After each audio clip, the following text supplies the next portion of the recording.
Welcome to this special Christmas episode where I get the opportunity to highlight some of the best moments from our podcast so far. I hope you enjoy reflecting on these conversations with me.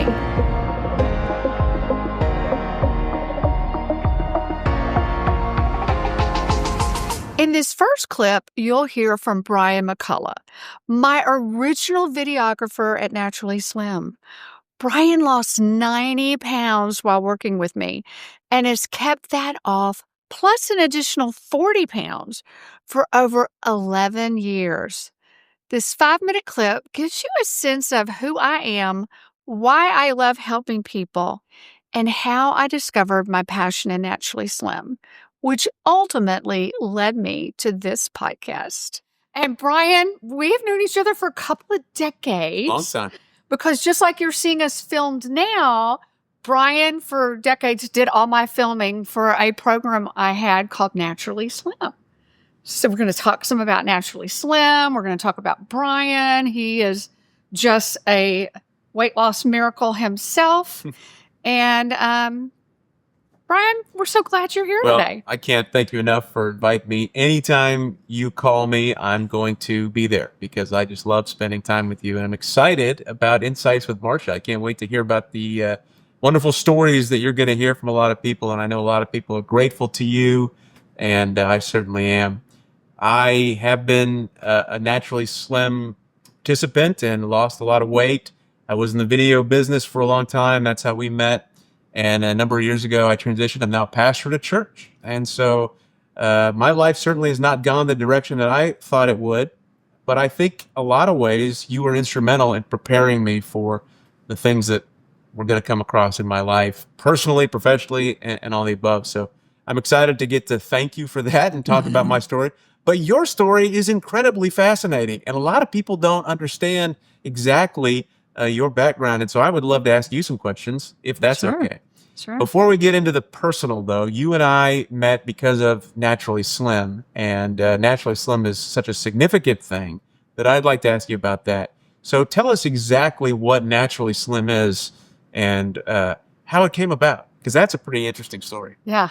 So Naturally Slim is hard to explain because it's totally different from anything that ever is or ever was, you know, and we'll get into in a little bit, like how my mom started it in 1977. Yeah, wow. We were literally 25 years ahead of the curve on what worked and what didn't work. We were 25 years ahead saying diets don't work.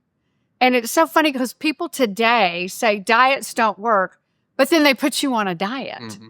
And what Naturally Slim was we looked at thin people that had never had a weight problem, not thin people who had lost weight, but thin people who never had a weight problem, and studied what it was they did, because they were able to eat regular foods and maintain the weight they wanted to be, which is really, you know, kind of what everybody needs to do, because whatever you do to take the weight off, we'll probably say that 100 times, you have to do it to keep the weight off. So we had to retrain people in how to eat.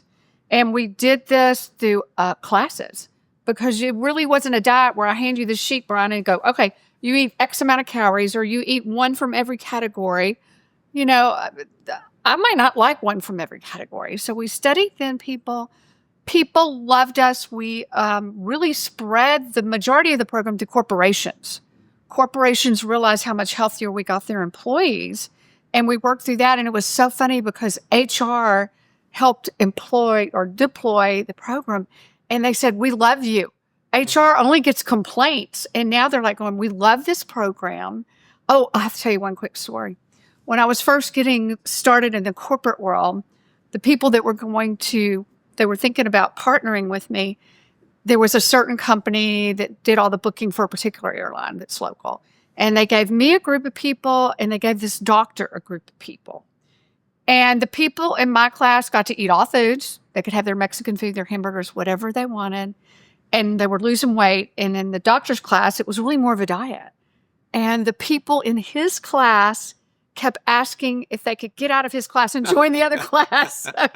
It was fun. And it's not me. It wasn't my mom who started this. It's so smart. It's just common sense, getting to eat what you want to eat. Yeah. So, yeah, that's kind of what Naturally Slim is in a nutshell. Yeah, that's But we'll talk fantastic. more. Well, yeah, and I remember my mom actually was part of one of your early classes when you used to teach, small groups of 10, 15 people at churches and in homes and things like that. She was one of those. Yeah. And I know that there's great satisfaction in helping a group of 10, 15 people. At this point, you have helped millions of people. Yeah. What does that do for you? How does that make you feel? It makes me feel so good because since I had taught some at churches or small groups, I really thought that was the way it was supposed to grow. But kind of how you said, life just takes turns and twists, which we'll talk a lot about that for both of us, that we don't think. My turn and twist was it had me teaching for corporations. Whereas I thought we'd be more of a model like, say, a Weight Watchers or a Jenny Craig or whatever, where you kind of like, here's a person you help, here's a person you help. What we realized when we worked with corporations was, well, I'll put it to you this way. I remember the first day we started 10,000 people in a day because we'd mail everybody out kits. Wow. And our shipper sent us this picture of a pallet of the kits we were shipping out, and it was 10,000 in a day. So it's like, serendipitously, it was just that it was made so that we could just reach multitudes. And yes, literally now millions of people have been helped by it. So yeah, wasn't my intent, but it's the way it went. In this next clip, you'll hear from Anil Keshwani, who served as my CTO for many years. Anil lost 100 pounds with Naturally Slim and is still going. He talks about making permanent lifestyle changes and resetting his set point. When I usually say when you're losing, get on the scales once a week when you're trying to do everything right every day, because your weight will fluctuate from day to day and they'll get disenchanted. But when you're maintaining, get on the scales every day so you know what you're doing. And then for those people that try what you just said, just get on the scales every day and try that for several days and see if it works for you. Mm-hmm. And you'll learn. Now I'm at a point where when I put on my clothes, I can tell whether I've lost weight or gained weight. So I actually do not weigh myself very often. Yes. Because that was the last class. That was our last class we taught. Yay. I remembered that. You talk about what principles I remember? Yes. As we're talking, I'm remembering them, but they're just become part of my life. You don't even know what it is you need to remember because you're doing it. And the hardest one for me is, you would ask me the hardest one, it was when I went to a restaurant, not eating the whole plate because I could. Yeah. I could. And over time, I realized my stomach got smaller. I never believed it. I thought that was a joke. Uh-huh. To this day, I think it's a joke sometimes. Uh-huh. Because when I sit down to eat, and I'll sit there saying, I didn't finish it. Wow. So now I just order less. That's good. So everything you said was right. So I will interject for me, and I've known the Naturally Slim principle since I was 21. Mm-hmm. Every time I sit down with a plate of food, I have to tell myself, you do not have to clean your plate. Some teacher along the way in the cafeteria, somebody told me to clean my plate. So I still have to work on that one. But what's happened to you is you've lowered your set point. Yes. Yes. I remember that in the videos too. Yes. Lowering your set point. My set point has dropped significantly. Yes. Because if I hadn't lowered my set point, I would have gained back all the weight. Yeah. Because a set point tells you how much food to hunger for, crave, and desire, Correct. and to eat. And I even reread an interesting book I've had in my library forever, and it talks about calorie theory, which my mom and I used to always talk about calorie theory. It is a theory that 3,500 calories is a pound of fat, Mm-hmm. because there's a big difference between 3,500 calories of protein, of OJ, of anything. And then when you consume the calories, has a big difference, because if you consume it in a non-hungry state, it's going to go be stored versus the other. And the average person, gosh, today is eating maybe 700 calories more a day than they used to. Yeah. And back in the 80s. So everybody should theoretically be putting on 70 pounds a year, but we're not. And it's because of what you just said. The body is saying, and it's using the term, my stomach has shrunk. It's saying, Anil, stop eating. I don't want that. No more. No mas. Because it knows that you're full. They've even taken twin studies, and fed certain amounts of them different amounts. And what they notice is some twins won't gain as much, but they stay the same. That's not making a lot of sense, but the point I'm trying to make is your brain is controlling how much you eat. So yeah, I mean, our stomach is a loosely held fist, but it'll stretch this much. So your stomach could still stretch there, but your brain's saying, don't do it. I like you the way you are. And to be honest with you, when that does happen, if I overeat one night, I can't eat till noon, 1 o'clock. And look that you were just saying everything I've always said, because your brain's going, I got to work all that for food as many off. years as I was working with you and being part of your company as your CIO, I learned. Okay. And then there's a lot of friends of mine now that ask me how I did it. And I tell them, I said, just try it. I'm not telling you to go do it. If you want to lose weight, try this. If it doesn't work, okay, then try something different. But to binge diet and binge this and binge that, it doesn't work. You have to have a process. I'm an engineer. Everything has to be exactly a process. And this is a process. We used to teach in our very first classes an overeating process is what people did. They dieted, they lost weight, they ate the boy they always had eaten again, they put it back on, and that was their process. Your process is now a slim process. You eat only when you're hungry, you stop when you're comfortable, you eat slowly. So you've changed your process. Right. And that's what drives me nuts about diets is they don't change the process. They don't change the person, and the person owns the process.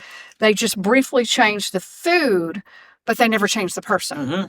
And I get frustrated because I'll hear weight loss experts today talking, and it's all about food, it's all about medication, but it's not about changing the person and changing their process.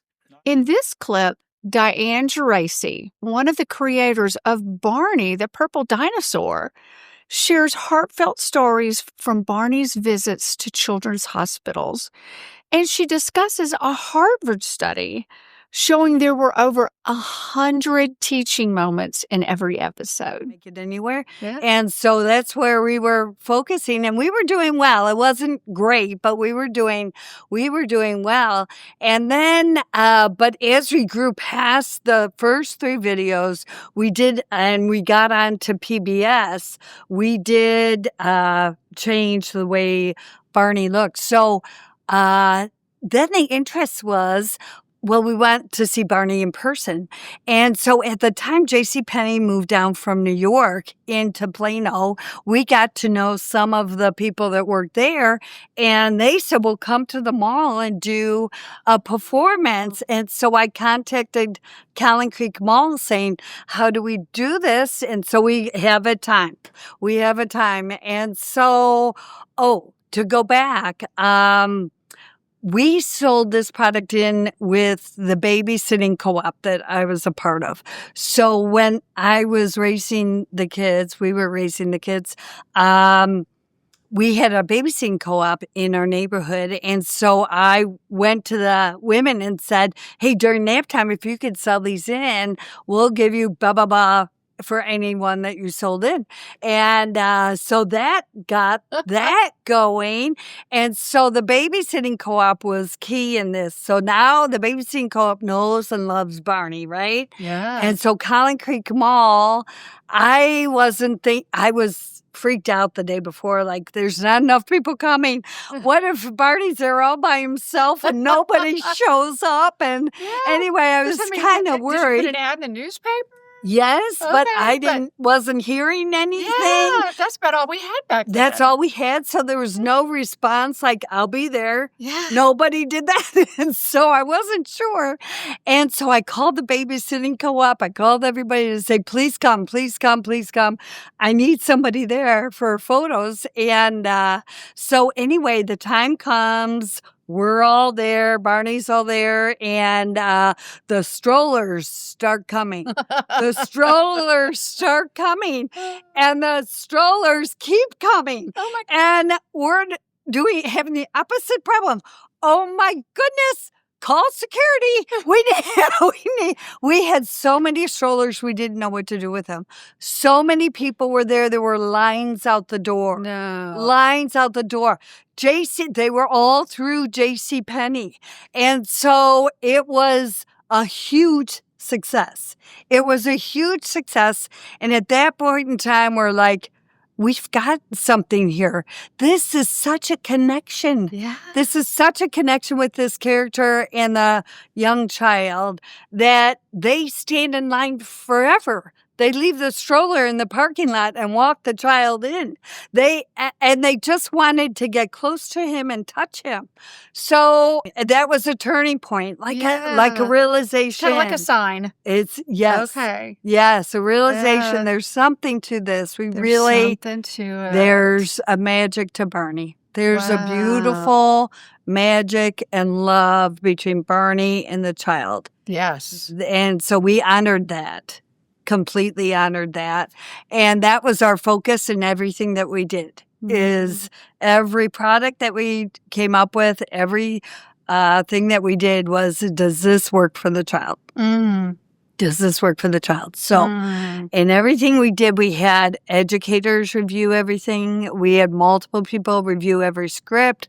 We had people reviewing every product that we had, multiple steps. In case we're missing something, because we were getting busier by the minute.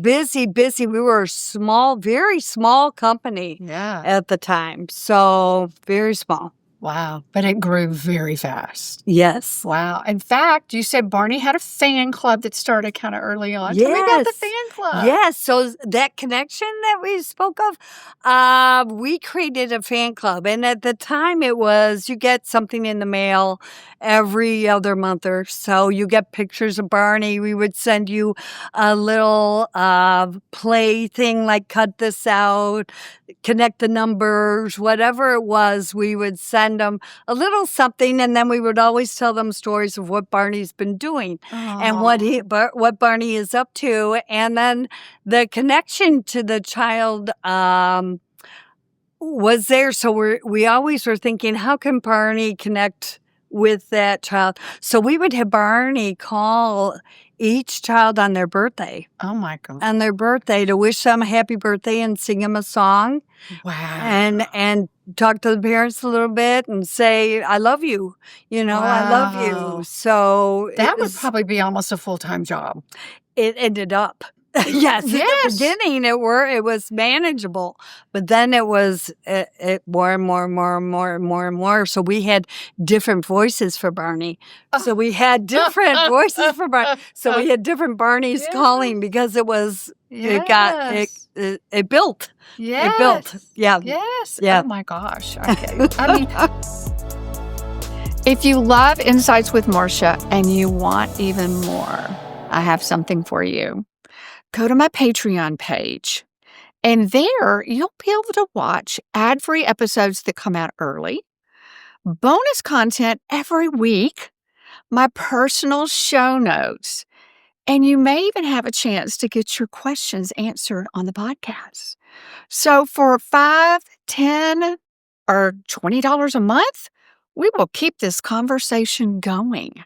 So go to patreon.com/Insights with Marcia, patreon.com/Insights with Marcia. And let's have some fun. Let's keep the conversation going. I hope to see you there. So the kids could feel like Barney was really them, a part of them. They had that personal connection with Barney. They had talked to Barney on the phone. They see Barney on the TV. So they get mailings. Yeah. They get mailings. They have the dolls. Mm-hmm. So was it back then? I guess we didn't have TV on demand like we did. Did they just kind of have to tune in at a certain hour? Yes. So this is when we got, originally we were just on VHS tapes. I mean, it was back in VHS tapes, and you would go to Blockbuster and rent the tape. And so through Blockbuster, we had a gentleman called Larry Rifkin with his 2-year-old that went and they rented a video, and Larry saw the magic of Barney, and he took it back to the corporate headquarters and said, you all need to be watching this. And then we started a dialogue with them on a partnership with PBS to see if we could get on PBS. And oh my gosh, we did. And once that happened, and once there was a national awareness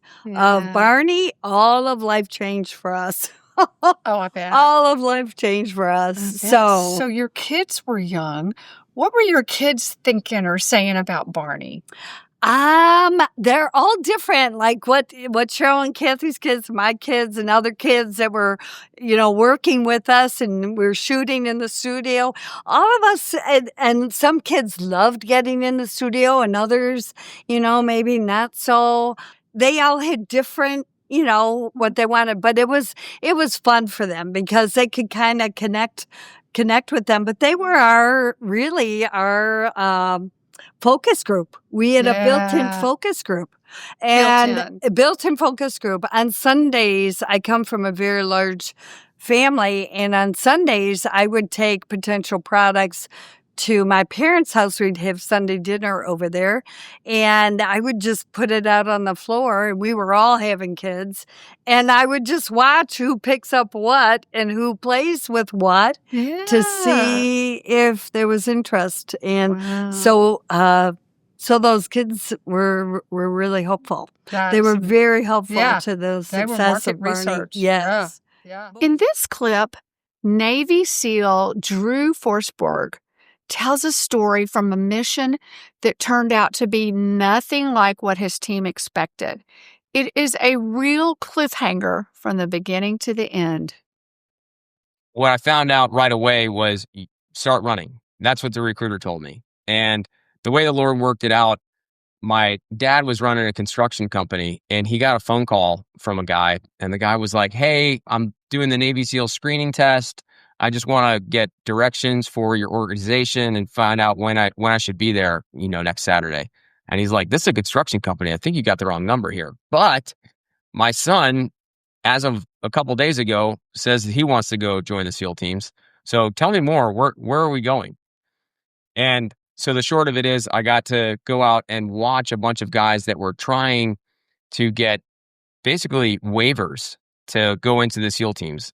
Waivers as in, like, sometimes maybe they were a little bit too old, or they had something else going against them, so they had to get this special letter from a captain, a high-ranking individual in the Navy, to endorse them going to SEAL training. Some of these guys were also looking for it to be officers. So everything it's really hard for officers to get a billet into SEAL training. So I was able to go up there and watch, all right, well, what is this test that these guys have to do? So I watched them do their swim, their pull-ups, their push-ups, their sit-ups, and the run, and how it has to be with pants and boots. So, okay, now I've got a goal to train for. And all the, prior Navy SEALs that were there were like, "Yeah, bro, start running." And I was kind of thinking, well, I thought we swim a lot. And he was like, "No, you need to condition those legs. Just start putting on miles and get your legs strong, because you're going to do a lot of running. And you do so much running where you do most of your training, but you've got to go to get breakfast, lunch, and dinner 3 times a day. Well, that's a mile there. So you've got to run a mile to breakfast, run a mile back, same thing for lunch, same thing for dinner. So you're doing 6 miles a day just to get food. Plus, you've got your 4-mile timed runs every week, plus everything else that you have to go from one spot to another. You have to be running. There's no walking allowed in SEAL training. So you're putting on quite a lot of miles. Wow. No walking allowed. I had no idea. I mean, how awesome was that guy calls your dad construction company by accident? I think that was a really good sign right there. That was a good one. Okay. So how many weeks do y'all train before you have Hell Week? Well, I got to San Diego for this little intermediate school after boot camp, but then you check into SEAL training compound in San Diego. And what they do is they put you in this orientation type class, which is about like 5 weeks. And it's a lot of hand holding. They kind of show you all the ropes, all the answers to the test, so that you get a little bit familiar with what's going to happen when first phase kicks off. First phase is when SEAL training really begins. That's when people start ringing the bell and quitting and all the other things. First phase only goes on for about 3 weeks. You're carrying logs, you're carrying boats, you're doing it at night, you're freezing in the water. And then on week 4, you go to Hell Week. And that's where you do all those things you did the past couple weeks, only without sleep, and you're doing it for 5 days straight, no rest. So we get quite a lot of what we call quitters in those first couple of weeks, but you get most of the quitters in Hell Week. Yeah. So I remember you saying You got like 4 hours of sleep and you were wet almost constantly. Wet and cold the entire time. That's not going to stop. And so then in Hell Week, what really makes it tough is all the chafing that you have, because now there's sand in every crevice of all your clothes, and you're wet and you're running. So, everything looks like meatballs, raw meatballs in your armpits, on the top of your head, on your waistband. And that's another mental level that you just have to push throughout Hell Week. And so tell everybody about the canoe on the head, because I remember you said you practically had no hair up there. And that to me, it's just, you get such a good mental image. And what it really taught was teamwork. So tell them about the canoe, and then tell us some about the teamwork and how y'all all are like a brotherhood and you stick together. Because I'm very, very passionate about that. Sure. It's not a canoe for the listeners. It's a boat. It's a rubber boat. It's a big rubber boat, and it's pretty heavy. It's called IBS, Inflatable Boat Small. So it's a big rubber boat, no engine on it, but you have these pontoons on the side of each, and the pontoon has to go directly on your head. So there'll be 3 guys on the right, 3 guys on the left, and 1 guy sort of in the middle that's like making the calls as the officer. So for most all of us, you're either on the right side or the left side, and that boat has to be squarely on your head. And one of the temptations that's there for everybody is to do what's called duck boat. So it's resting on your head. It hurts really bad. Your neck really is killing you. And you can just kind of like take a little bit of ease off of it. But that's what you're known as a boat ducker. And nobody in the SEAL teams wants to be known as a boat ducker. That's probably the worst insult you could ever get. And those are like fighting words if somebody gets to the SEAL teams and is called a boat ducker. That happens with a lot of the kids when they're going through Hell Week. I was an instructor, and nothing made me see red more. Nothing made me want to cuss more than seeing somebody who was ducking boat. So I had to get very creative with my cussing because I didn't want to cuss. But man, did it want to come out, because what you're doing when you're ducking boat is, number one, you're letting everybody else carry extra weight. So now all that pain that was on your head and your neck now gets distributed to the other guys. Because why? Because you're being selfish. You're thinking about yourself. You're thinking about your own head and your own neck. So that can cause injury for the other guys. And if you don't have the gumption to just say, all right, I don't want to do this anymore and quit, then it's like you're almost stolen valor. You made it through Hell Week, but you didn't really carry the boat. So boat ducking is one of the worst sins that a frogman could be accused of. But what that taught me as a brotherhood, looking back all these years, is I think that's what makes all of us tight. I'm going to immediately give every Navy SEAL the benefit of the doubt that he's not a boat ducker.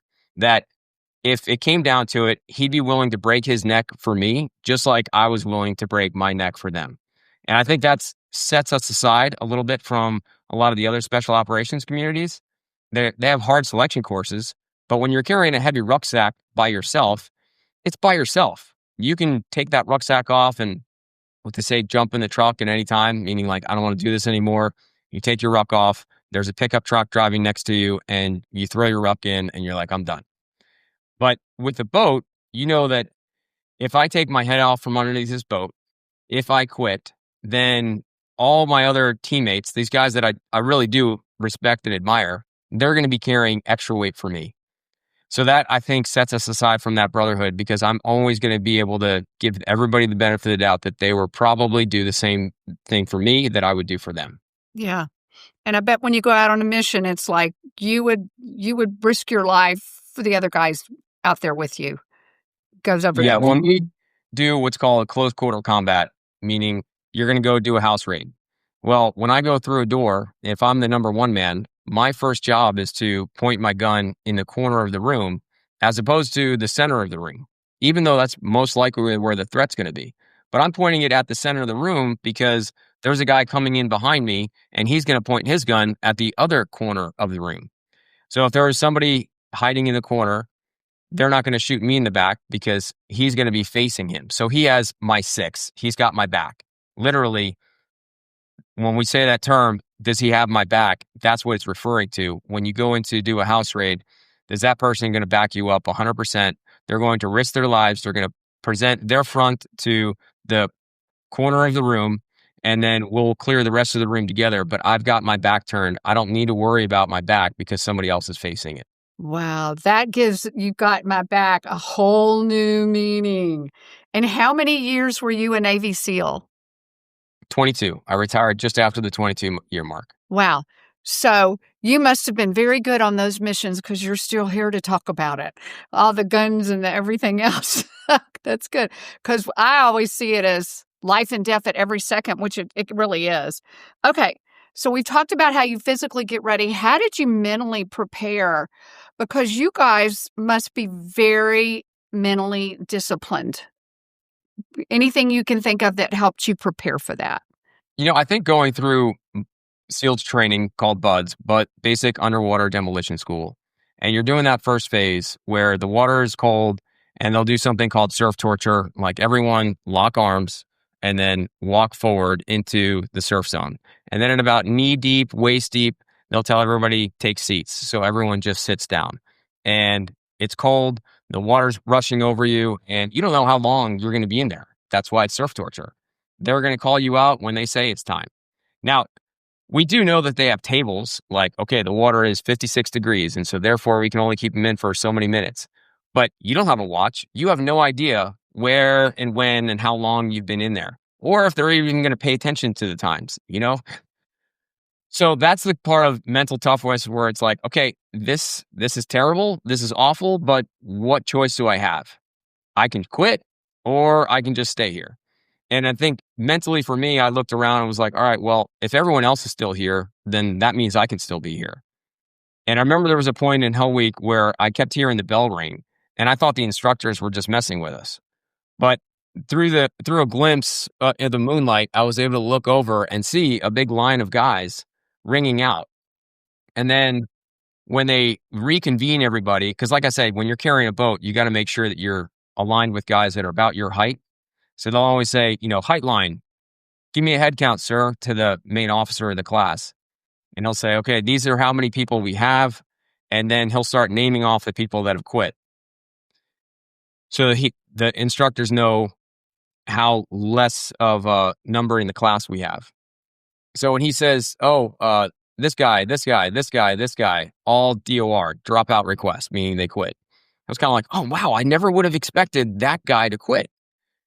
So I guess I'm tougher than that guy. I never really thought about it that way. But that's kind of cool. I was never an athlete growing up. So for me to still be in Hell Week while other studs were quitting, I was like, well, that's kind of a confidence boost too. So between the mental toughness of knowing like, all right, I don't have much of a choice here. I'm either going to suffer and quit or I'm not going to quit and just suffer alone. So I'm just going to keep suffering. So I think that's the part that helps a lot. There's other little things that help you get through, like when you have a little bit of alone time and guys are cracking jokes about how bad and terrible things are. That always increases morale a lot. So it's not like you're silent and suffering in silence. A lot of guys find the humor in suffering together, and that keeps morale up pretty good too. So that's another big piece of the mental toughness of not getting bitter and feeling sorry for yourself, and instead just kind of finding the humor in it. We'll say in the SEAL teams that if you have to eat a turd sandwich, you never have to eat it alone. So that's always encouraging. That's good. In this clip, Nathan Shackleford from First Liberty Institute talks about the Constitution and explains why the phrase separation of church and state isn't in the Constitution. He shares context from Thomas Jefferson's writings and discusses how the Supreme Court has interpreted these ideas over time. It's really eye-opening. The lemon law. And this is not, I've had a lemon car before. It's not a lemon car. It's fascinating. Tell us about the lemon law, because this is huge and nobody knows about it. So all the different municipalities around the country aren't able to take advantage of it. Yeah. So the term lemon comes from a case called Lemon v. Kurtzman, back around the same time as Roe v. Wade. So we had a court that was very, if things aren't aligned the way that we want it to be, we're going to kind of create case law to create these new precedents that didn't exist. That's how you had Roe v. Wade and those types of cases. And so what Lemon said is, hey, I know we know separation of church and state isn't in the Constitution, but we kind of feel like it should be. So we want it to be anytime that religion and government intersect, that there's really strict scrutiny on it, very, very harsh. We don't want those two to touch. Anytime government and religion touch, bad. And we're going to make it so that anytime a public citizen sees anything like this happening, that we're going to give them the authority to sue, which if you're upset at how your tax dollars are being spent, you can't sue. But if you're upset about a cross being on government land, you can sue. Interesting. So that's why we've had That's a good- nativity scenes, Ten Commandments, all of those, how we've seen those taken down is because of that. And so we had a case back in 2019 called the Bladensburg Cross case. It was a cross that was for fallen World War I soldiers in Bladensburg, Maryland. And then they needed to expand the highway, so they took it over by eminent domain, kept the cross. But then an atheist drives by, says, I'm offended, take it down. And then we go to Supreme Court. Supreme Court said, hey, the reason we're here is because of the Lemon case, because this is a cross on government land. So this is a religious item on government land. But we're choosing not to follow Lemon today. We don't really like it. We're choosing not to follow it. So we go, okay, that's interesting. So then we had our Coach Kennedy case that we can talk about a little bit more. But in that case, he was a public school teacher that was fired or not rehired because he was praying silently by himself after football games. And the reason that we're in court again is because you have a private coach that just so happens to work for the government and he's praying. So you have a government employee and religion touching. That's the only reason we're in court. And so in that case, the Supreme Court said, hey, just because someone works for the government does not mean they suddenly have to hide their faith. There's a difference between what you do when you're off the clock and what you do on the clock. Coach Kennedy here, the game's over, he's off the clock. He can express his faith however he wants. And the only reason that we're here today is because of this Lemon case. And we think this has gone on too long and we want to get rid of it now to show that people have the right to religious expression, no matter who their employer is, as long as it's in their own private time. Yeah. And so what that means is that all these things that we've seen of taking down Ten Commandments monuments, taking down nativity scenes, that law is no longer good.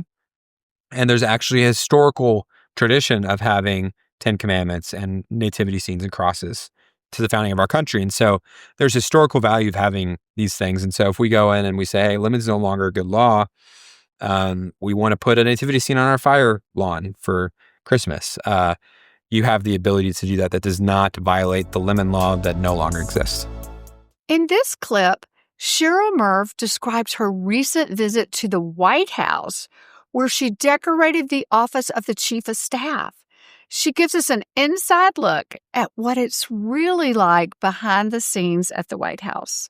Amazing. So not only are you amazingly, incredibly talented that way, you recently got to spend some time at the White House, and I'm dying to hear about it. You want to tell us about going to the White House? Well, this was the most serendipitous thing that has happened to me in a long time. But I have a really great friend at Prestonwood named Cherry Summerall. And her husband was the late Pat Summerall, whom a lot of people know of from broadcasting and sports world. And so Cherry and I are great friends. And when Donald Trump got elected the second time to President of the United States, he tapped Susie Wiles to be his chief of staff. She was the first female chief of staff in the history of our country. Love that. And she had worked on both of his campaigns, and he had known her for years initially through her dad, Pat Summerall, but then through her work as a campaign director, and then tapped her to be chief of staff. Well, Susie Wiles is Pat Summerall's daughter and Cherry Summerall's stepdaughter. And Pat is with the Lord now, but Cherry and Susie are very close. So we were just blown away that we knew the person who was chief of staff at the White House. So very early on, as soon as she started, Cherry said, would you go with me to Washington Susie needs help. She just, got so much going on. She needs help just getting organized at her home and at her office. Organized, yes. And so we got to go to Washington and we decorated her house. She had gone on a trip with President Trump. So we stayed there for several days with Secret Service and all of that. It was so awesome.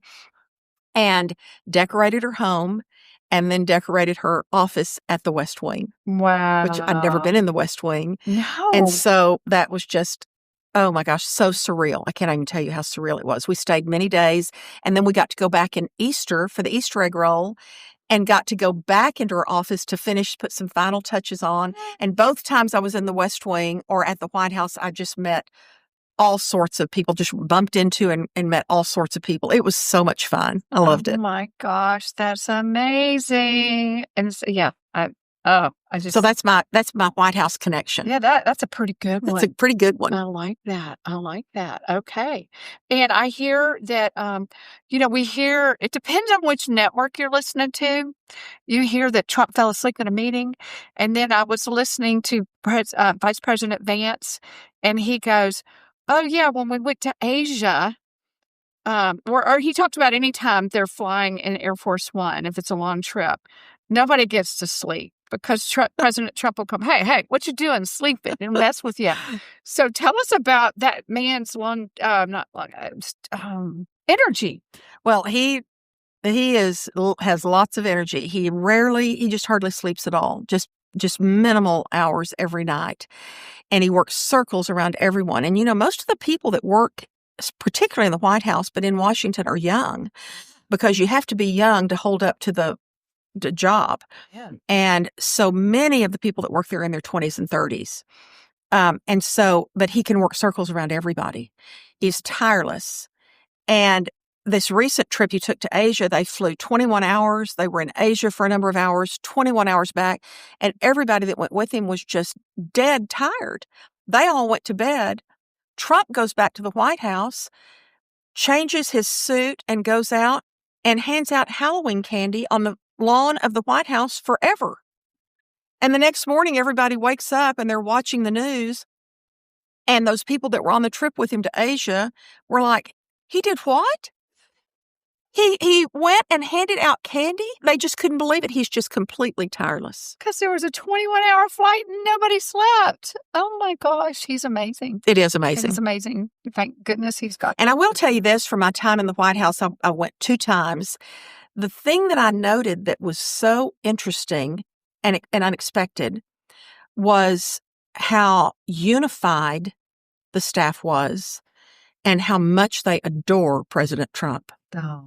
They worship him. Wow. And also, it was such a well-run staff. And of course, I attribute a lot of that to Susie Wiles because she is marvelous at what she does and gives a lot of consistency and continuity to President Trump's presidency, which is what her job is. Yeah.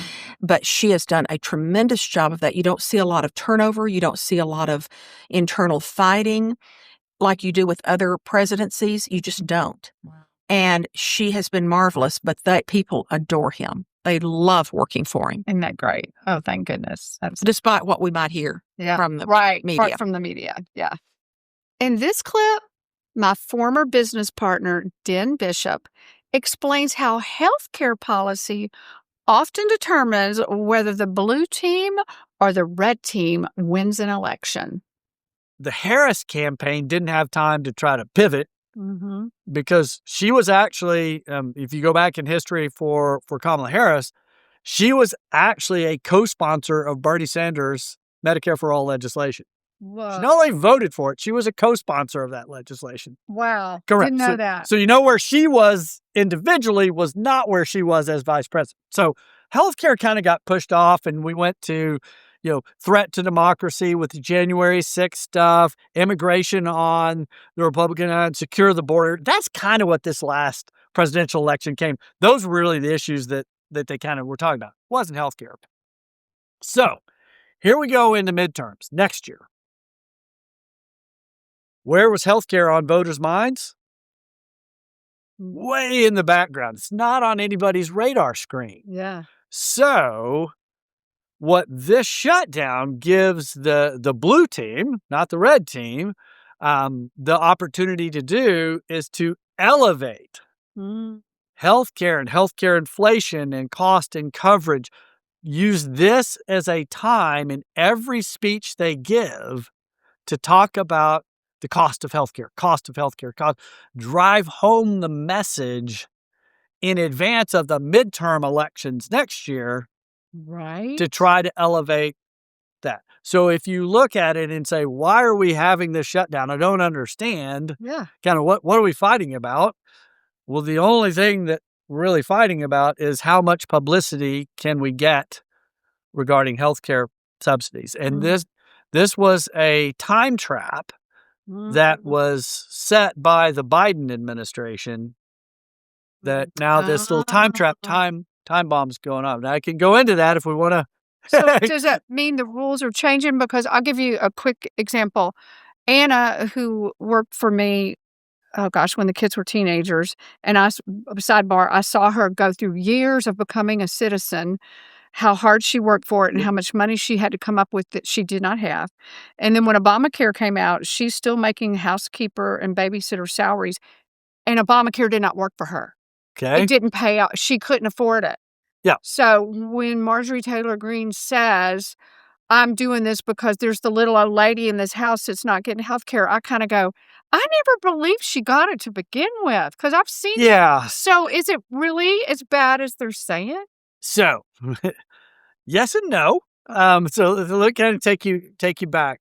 When book one, the book on healthcare reform. So my son was in high school when I was writing that book, and he asked me one day, he goes, well, what are you going to call the book? I said, I'm going to call it the book on healthcare reform. He goes, well, that's kind of lame. As your 15-year-old son would say. And I said, no. So I could say I wrote the book on healthcare reform. And he goes, oh, that's legit. So I knew for my son that was good. So the way that the subsidies for Obamacare were established is what you would pay for coverage was a percentage of your household income up to 400% of the federal poverty level, above which you didn't get any subsidy. So it was kind of set to help the working people. Part of the legislation was an expansion of Medicaid, but what we're talking about here is not the Medicaid piece. What we're talking about is people who buy individual coverage through the marketplace and get a subsidy from the federal government. So their net cost of insurance is what they pay. The government or other taxpayers are paying the majority of that premium. Yes. Okay. So that was established in the original legislation.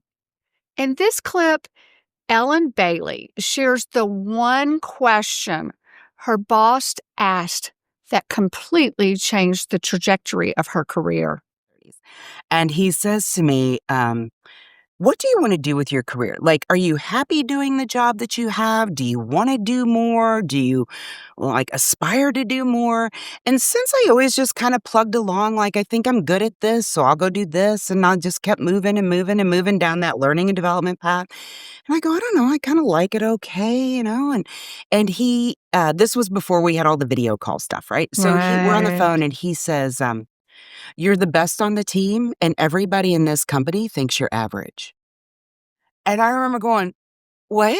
Yeah. And I remember silently crying. It'll make me cry now. I remember not doing the sob thing, because I also can do the ugly cry, but I just remember the tears coming down while I'm on the phone, and I was so happy that he wasn't looking at me. Yeah. And he said yes. And he goes, you're the best on the team, but nobody knows it.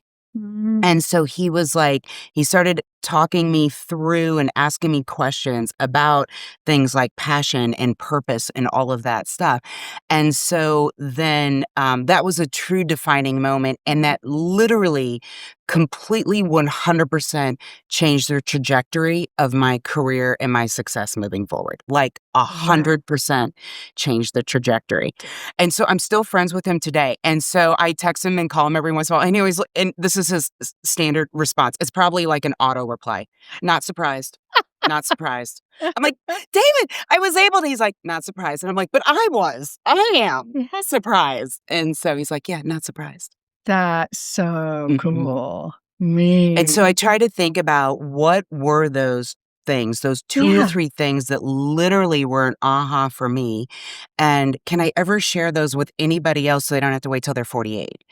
And I shared those with my husband, and we read the same book at the same time, and we started doing the things. And I asked him last year, I said, so, like, if we had met David sooner, or if we had learned these things sooner, like, let's say right out of college, let's say we were recruited right out of college and we got mentors and all the stuff, which neither of us did. He goes, we would be where we are today at least 15 years earlier. Wow. And I go, I that's the exact number I would have put on it. So completely changed their trajectory. I bet that changed your passion and your purpose. It absolutely did. And I wasn't even sure what it was. I was like, what is my purpose? He was like, so what do you want to do in your career? I'm like, I didn't have an answer. And so I was like, I like this training thing. Like, and so he had me interview, he said to interview 3 or 4 people and just ask them one question. What are your key strengths? And he goes, only give 1 to 3. Like, give 1 to 3, like, 1-word answers. Don't need a narrative. Just ask 3 or 4 people, what are your key strengths? And so I did. And so then I came back and he's like, in old school, write it on the left side of the paper. So I'm like, write it on they said this, they said this, they said this, And so, and then he added a couple. And so he says, draw a line down the middle. And now on the right-hand side, he goes, write your passions. So I thought he meant work-wise. I'm like, oh, I really like instructional design. He goes, no. Like, what are your passions? I'm like sports. I love all things true crime, like Dateline, Steve Morrison. That's my jam. So I'm like writing that down. And so I'm writing all this stuff down. And he says to me, have you ever thought about going into like diversity and inclusion and belonging and equity work? And I was like, no. And what on earth would make this say that? And he goes, because the sports say you're competitive. That means you got up at 5 a.m. to do practice before school, after school. And he goes, you like true crime because you care about justice. And I was like, what? And I was like, oh my gosh. And so then I started rethinking, so what can I do next, or what should I do next? And so that's what kind of changed it. But that was just the step to identify my purpose, because I didn't even know if I had one, what it was. My brother, from the day he could read at honestly, at 3, he's reading books. And I'd be like, let's play. He's like, no, I'm reading. He knew all along he wanted to be a literary professor or a writer, right? Like, that was his purpose. That was his purpose. That was his purpose. Me, I wasn't sure. Right. And so for people that are like me, that you maybe have some gifts or you're skilled at some things, here are your strengths, but you're not quite sure exactly what, that exercise really helps. And so it's like, okay, so now how do I think about this differently? And how do I leverage my strengths to do some really cool stuff? Yeah. Because it's like, if you don't know what you want, you're not going to get there. Right. I just kept plugging away with my little trophies over here. Yeah. Yeah. Did he ever say how he learned all that? You know what? He didn't, and I didn't ask him. And now I'm really curious, because now I'm going to go back and ask him. Yeah. And what amazed me was he was so selfless in this, that it wasn't about him. He wanted to make sure that the people around him and people that he saw potential in, that he did give and share his gifts. And I think that he was so selfish in that it just amazed me that he would spend that amount of time coaching and developing. And one of the things that I've learned, of course, as I continue to design leadership and executive development, is that, and somebody said it the other day in a session that I was observing, which is 60% of being a leader is inspiring and developing your people. And so because when somebody said, what's the key to your success? And he's like, first of all, it's 60% of your job is inspiring and developing your people, and assuming that you don't know it all. Yeah. And so I was like, yes. And so David did a great job of inspiring me and giving me the tools that I needed to be more successful. Yeah. Oh, that's a fun story, especially when it can be that life-altering. Just by figuring out your strengths, your purpose, your passion. In this clip, Danette Galvis talks about the success stories she's seen in her 2 sober living homes for women. Before meeting Danette, I didn't realize how many fewer opportunities women have for sober living compared to men, often because of responsibilities in the home. It's inspiring to hear the work she's doing that has changed so much. I did this the other day. I went and read some of the reviews on Amazon. Oh, That's amazing. that's so to fun. hear, right? Like, it's not that I needed to pick me up. I was just looking for something else, and I just ended up seeing, hey, I want to see if there's anything new. And so there's been a couple of people, and people I don't know, Right. that have been reading the book, and it's just a wonderful, like God just confirming that this is out there for purpose. But there's a few testimonies inside the home. There's a woman that came and she had 5 children and lived in a nice part of town, and she went to treatment and didn't know what sober living was either, and was there for probably, I think, 5 weeks, 6 weeks before she moved back. But she didn't know what she didn't know. And she has a normal transition back out of the home into her life and is back doing soccer games and back doing life, but sober now. Another story is I have a woman in the home that she was living in a hotel with her dog, and the hotel she had paid for, she had one more night. And at that point, she was going to live in her car. And for some reason, I could not get her off my mind. And I kept texting her saying, did you find something? But she had $64 to her name. So coming into a program like mine where there is fees and you pay for your housing, I just said, you know what? Come on. After about 4 days. I don't know why. Well, now I've learned more about her history. She was incarcerated for 11 years. Wow. And she was one that got caught doing things that she shouldn't have been doing. And she had to serve her time. She's paid her debt to society. She is working. Her and her dog are still with me. And in fact, I just promoted her to be manager of the second home. Oh. And honestly, she is just on fire. And she is one not to mess with. So that's great, right? That's You good. can't pull the wool over her eyes. And she just has an amazing heart. And she is really that space of being grateful. I'm grateful for her. Yeah. And I get emotional thinking about that. That's the impact, to help someone get back on their feet when they did not know what was going to happen. And I get those calls all the time. Yeah. And I want to do whatever I can do to help every single one. It's like gut wrenching between, I'm sorry, I can't help you, or you're not ready yet, Yeah. to, okay, come on. Like, it's a balance of all of it. It's no longer about the business of operating a sober living. It's the heart. It's the heart. It's the heart and putting the love on them. Yes. Letting them feel cared about. 100%. Wow. And joining the community. Yeah. In this clip, Tanya Truster talks about how the little things you notice in everyday life may be God's way of guiding you towards the path He has for you. You know, we talk a lot on the podcast about finding purpose and passion. And a lot of times you're passionate about something, and then you know that is your purpose. That's what you were made to be.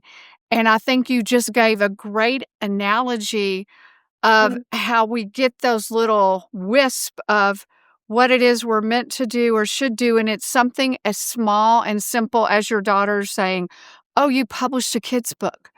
I just encourage people to look for those kinds of signs.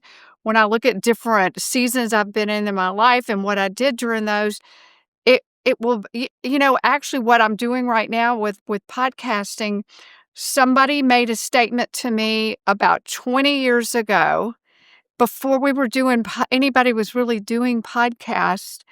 And it just made such an impression on me about having conversations with people and what we could talk about. And I love that idea. And it stuck in my brain, a simple conversation 20 years later. So that's so neat how you just gave away a key of understanding your purpose and your passion. Your daughters and how great it came from your daughters, So you do feel like this is like what you're supposed to do now, apparently, if you're writing sequels. Right. And I think God uses people all the time in our lives. I think what you just said, Marcia, is so great, to give people that that intentionality, because I think we overlook those simple, small wisps of things that God whispers through other people. And we just think, oh, that was nothing. And we keep going, which is what I did for a lot of years when he kept telling people to plant the seed to publish God's graceful guidance, which is what that turned out to be. I just kept dismissing it. But you know what? God kept after me. And that's what God does too. When he wants to accomplish his mission, he's going to get it accomplished. He keeps knocking at the door until we respond. Yeah, and my thought is, it's for everybody. It's for Christians and non-Christians. You just want to. I've read it. There's topics on if you feel guilt, if you feel hurt about something. It's just good, wise wisdom. So, what kind of have you gotten any testimonial kind of stories where somebody told you, "Hey, this is what it did for me"? Yes, and actually, you bring up a good point about, religion. And so the point I want to make about this, yes, obviously it's about God. So we can look at that as religion. But honestly, when someone says, "Oh, what religion are you?" I say, I don't have a religion. I have a relationship with the Lord Jesus Christ, because I don't have a religion. I have a relationship.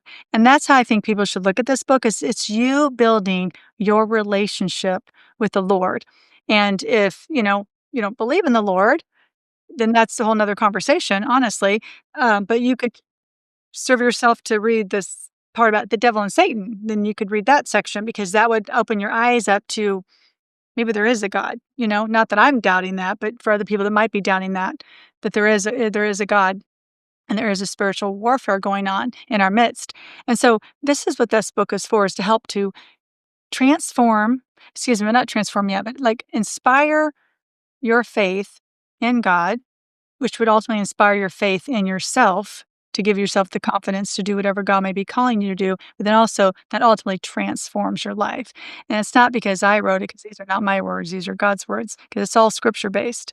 And so that's what I would suggest people using this book for, is to glean those pieces of, scripture that you need, that you can pray back to God and claim his own promises back to him, because he never falters on his promise. And he wants us to hold him accountable for that. And so that's what this is about too. But you're right. There's other things that are just about finding peace within yourself. There's just trusting God's promises. There's a whole section on that too. So, yeah.